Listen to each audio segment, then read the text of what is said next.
Digitalization has so much potential to help your business, but it can also drain your resources so fast if you're doing it the wrong way. And I'm actually gonna go through 3 of the most important misconceptions and how to overcome these misconceptions to be successful with your digitalization journey.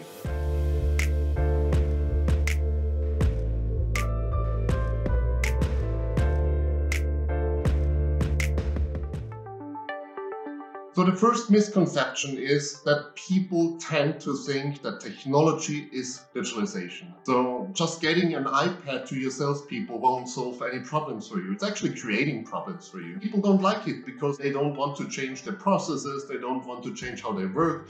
So you really need to give them a sense of urgency, but also a sense of meaning that you're actually trying to help them. So if you want to teach your sales force, just as a little example, how to use digital tools, first, involve them in the process of choosing the software. Listen to them. Really make sure that your choices are reflected in the software, but also the choices of your sales force is reflected there. The second step is just give the people time to reproduce their processes because they're used to do every time the same thing, and suddenly you're overwhelming them with new technologies, with new processes, and even a new software. So really try to make small steps and meaningful steps. Do some in-person training, or maybe show them how it could work, taking their hand and literally going there and asking them kind of like, can I show you, and let's go together, and I also use it this way. You can really make sure that people use technology and you don't just buy iPads which then never get used.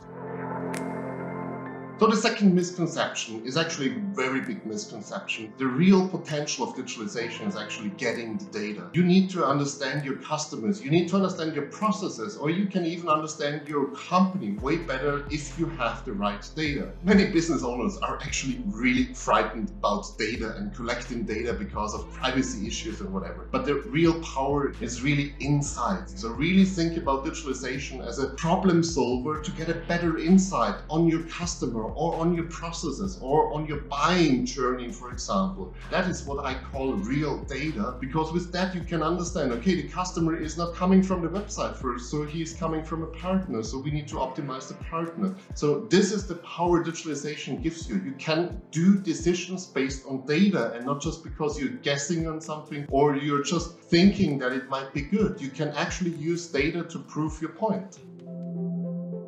The third misconception I actually love, because many people fall for this trap. They try to digitalize everything, literally everything. And that is a big problem because some things need to be done offline. You don't build real connections if you're just having this video interactions. You don't have a good feeling. When you're looking for a t-shirt, you want to feel the quality of the t-shirt. Really think of digitalization as a possibility to have a bridge between two worlds, to open up a new channel, for example. If you don't have a web shop, digitalization is helping you because you can suddenly showcase what you have in a shop and maybe encourage them to come to the shop and try if the t-shirt is good or not. So you can literally combine both worlds, but it doesn't necessarily mean that you give up your brick and mortar shop and just go online because it's digital. So don't do that. It's literally using technology in the right way, for the right moment, for the right processes, to interact with people where it's necessary and not